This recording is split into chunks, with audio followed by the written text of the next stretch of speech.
जब राष्ट्रीय स्वयंसेवक संघ आरएसएस ने 2 अक्टूबर 2025 विजयादशमी के पावन अवसर पर अपने शताब्दी वर्ष में प्रवेश किया, तब भारत के सुदूर पूर्वोत्तर की सीमा पर स्थित अरुणाचल प्रदेश उस कारण का सजीव प्रमाण बन खड़ा है जिसने राष्ट्र एकता और सांस्कृतिक पुनर्जागरण की भावना को मूर्त रूप दिया। ये भूमि जहां हिम आच्छादित पर्वत सीमाओं की रक्षा करते हैं और 26 प्रमुख जनजातियों की समृद्ध परंपराएं जीवन के हर आयाम में रची बसी हैं, वहां संघ की यात्रा मौन होते हुए भी अत्यंत परिवर्तनकारी रही है। इस यात्रा ने स्थानीय अस्मिता और राष्ट्रीय एकता के बीच एक अद्भुत सेतु का निर्माण किया। संघ की स्थापना डॉक्टर केशव बलिराम हेडगेवार ने 1925 में की थी। पूर्वोत्तर भारत में संघ का कार्य 1946 में असम से प्रारंभ हुआ, परंतु अरुणाचल प्रदेश में संघ का औपचारिक कार्य 1990 के दशक में संघ योजना के माध्यम से आरंभ हुआ। उस समय विदर्भ से आए प्रचारक, जिनमें श्री सुनील कितकारू ईटानगर में और श्री राजेश देशकर चांगलांग में प्रमुख थे, नदियों और पहाड़ों को पार करते हुए संगठन, एकात्मता और सेवा के बीज बोने निकले। उन्होंने संघ विचार थोपने के बजाय आपसी विश्वास का वातावरण बनाया। स्थानीय कार्यकर्ता के नाते श्री ताई तगक ने अदम्य परिश्रम किए, जो सुबनसिरी विभाग के प्रथम विभाग कार्यवाह बने। 1990 के दशक में श्री राजेश देशकर का पहला संपर्क चांगलांग के श्री नोंगबे कितन्या से हुआ, जिनका घर संघ कार्य का प्रथम केंद्र बना। उनके परिवार का प्रारंभिक संघ कार्य में अपूर्व योगदान रहा। श्री नोकचोम कितन्या और श्री नोंगबे कितन्या, इन दोनों भाइयों तथा देवमाली के श्री वांगफियम लोवांग, मामाजी रोइंग के नाबा जतन पुलू ने संघ का संरक्षण कर इसे स्थानीय जड़ों से जोड़ा। श्री कितकारू के साथ दिवंगत कार्यकर्ता जैसे तासर तारो, तामे उमेश, तामची माचिक आदि का साथ मिला। इसी विश्वास का परिणाम था कि 1992 के अयोध्या कार सेवा में अरुणाचल से श्री लिथोम नोसी और पीडी तयुम के नेतृत्व में युवाओं का एक दल सम्मिलित हुआ।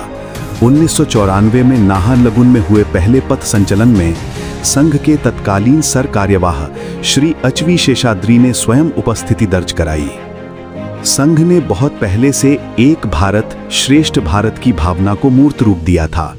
90 के दशक में अरुणोदय यात्रा एवं 2003 से भारत मेरा घर जैसे कार्यक्रमों के माध्यम से अरुणाचल के अध्यापकों, विद्यार्थियों और परिवारों को देश के विभिन्न भागों से पारिवारिक एवं सांस्कृतिक दृष्टि से एकात्म भाव के साथ जोड़ने का प्रयास किया गया। 2007 में श्री के.एस. सुदर्शन अरुणाचल प्रवास करने वाला पहला सर संचालक बने एवं नाहरलगुन के राजीव गांधी स्टेडियम में उनके प्रेरणादायी बौद्धिक के साथ भव्य एकत्रीकरण कार्यक्रम संपन्न हुआ था। 2011 में निर्जुली में आयोजित 20 दिवसीय प्रथम संघ शिक्षण वर्ग ने सैकड़ों युवाओं को अनुशासन और वैचारिक स्पष्टता का संस्कार दिया। ये वर्ग अरुणाचल की परंपराओं से जुड़ा हुआ होते हुए भी राष्ट्रीय दृष्टि से प्रेरित था। 2012 में डॉक्टर मोहन भागवत जी ने सर संचालक के नाते पासीघाट का प्रवास किया एवं त्रिदिवसीय शिविर में भाग लिया तथा अरुण चेतना संगम को संबोधित किया। अरुणाचल की भौगोलिक स्थिति ने भी कई देशभक्ति प्रेरित अभियानों को जन्म दिया।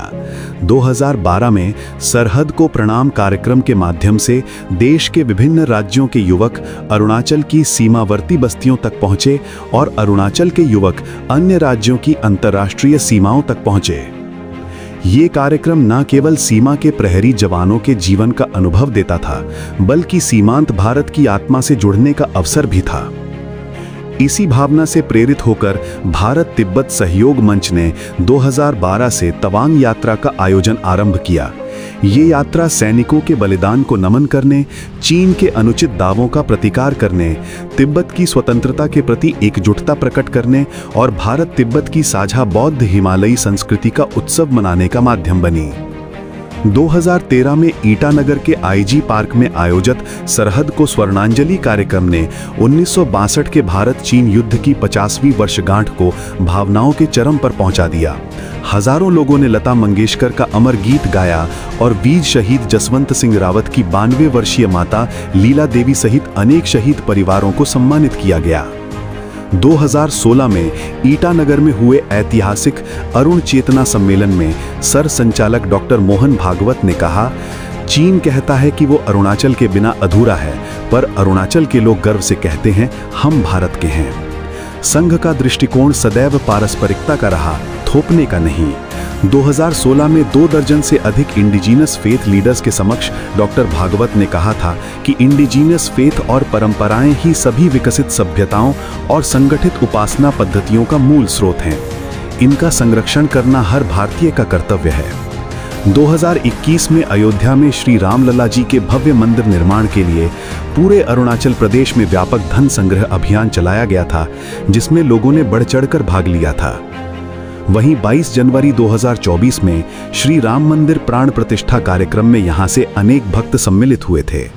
अरुणाचल के अनेक संगठनों और समाजों की आंतरिक इच्छाओं का सम्मान करते हुए भारत सरकार ने 2015 में नाहरलगुन से गुवाहाटी जाने वाली ट्रेन का नाम डोनी पोलो एक्सप्रेस तथा 2022 में ईटानगर हवाई अड्डे का नाम डोनी पोलो एयरपोर्ट रखा था। संघ कार्य के साथ साथ समाज में शिक्षा की प्रगति की आवश्यकता हमेशा से रही है। आज अरुणाचल के दूरस्थ गांवों में लगभग 33 विद्या भारती विद्यालय, जिनके नाम परंपरागत आस्थाओं से प्रेरित हैं, जैसे अबोतानी, डोनी पोलो, रंगफ्रा और मंजुश्री विद्या निकेतन, कार्यरत हैं। ये विद्यालय मातृ सम्मेलन, बालिका शिविर और खेल आयोजनों के माध्यम से सामाजिक चेतना को जागृत कर रहे हैं। गवर्नर जनरल स्वर्गीय के राजा के आमंत्रण पर संघ के पूर्व सरकार्यवाह और विवेकानंद केंद्र के संस्थापक एकनाथ रानडे ने 1977 में किमिन, सेजोसा, बलिजान, शेर, ओयान, रोइंग और जयरामपुर में पहले विवेकानंद विद्यालय केंद्र स्थापित किए। आज विवेकानंद विद्यालय अरुणाचल प्रदेश ट्रस्ट के अंतर्गत 44 विद्यालय और 1 बीएड कॉलेज संचालित हैं, जिनमें 14,300 से अधिक विद्यार्थी अध्ययनरत हैं, जिनमें से लगभग 3600 छात्र आवासी हैं। सेवा भारती भी राज्य में शिक्षा, सेवा केंद्र, कोचिंग कक्षाएं और सिविल सेवा प्रशिक्षण जैसे अनेक कार्य चला रही है। कोविड काल में स्वयं सेवकों ने राहत किट वितरित की, अरुणाचल के बाहर फंसे हुए विद्यार्थियों की सहायता की और ऐसे क्षेत्रों में पहुंचे जहां सरकारी एजेंसियां भी नहीं पहुंच पाई थीं। अरुणाचल विकास परिषद भी इस कार्ययात्रा का महत्वपूर्ण स्तंभ बनी। लगभग 2000 गांव में इसकी उपस्थिति है। परिषद के माध्यम से 29 विद्यालय संचालित हैं और 500 से अधिक विद्यार्थियों को देश के विभिन्न भागों में वनवासी कल्याण आश्रम के छात्रावासों में उच्च शिक्षा के अवसर प्रदान किए गए हैं। स्वास्थ्य शिविर, खेलकूद, व्यावसायिक प्रशिक्षण, इन सब के माध्यम से एपीवी ने शिक्षा, परंपरा और सामुदायिक विकास को एक सूत्र में बांधा। यहाँ स्मरण योग्य बात है कि स्वधर्म रक्षा के लिए indigenous faith and cultural society of Arunachal Pradesh इफ्सापा का अवदान संपूर्ण प्रदेश स्वीकार करता है।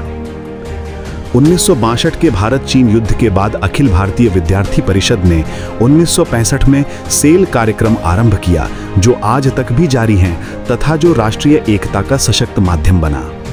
1990 के दशक में कुछ प्रचारकों से प्रारंभ हुआ संघ का कार्य आज अरुणाचल में आत्मनिर्भर रूप ले चुका है। आज स्थानीय कार्यकर्ता स्वयं संगठन की रीढ़ बने हैं। दैनिक शाखाओं, साप्ताहिक मिलनों और मासिक मंडलियों के माध्यम से संघ कार्य समाज की नसों में प्रवाहित हो रहा है।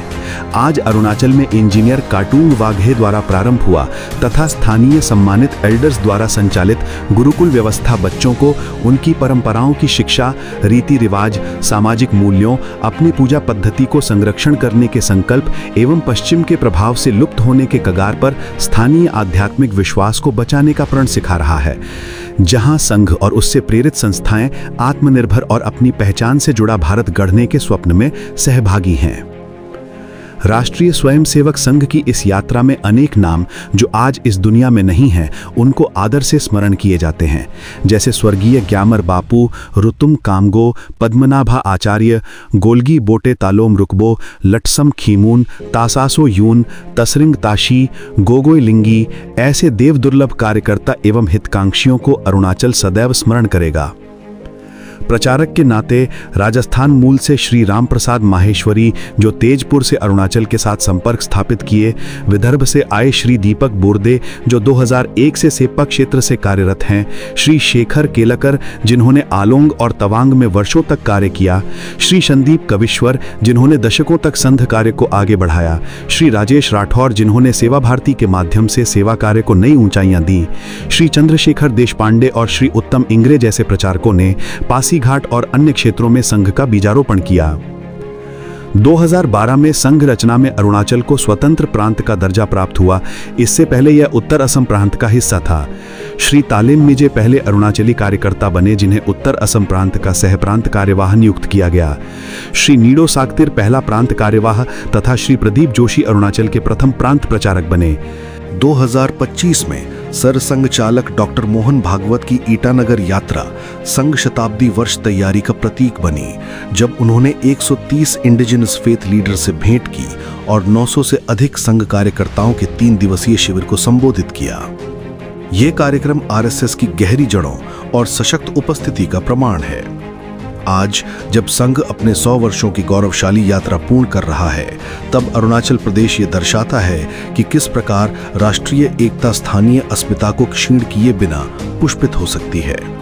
संघ का अरुणाचल में ये मार्ग इस सत्य का साक्षी है कि विविधता और एकात्मता विरोधी नहीं, बल्कि एक दूसरे के पूरक हैं, जिन्हें धैर्य, सेवा और परस्पर सम्मान से पोषित किया गया।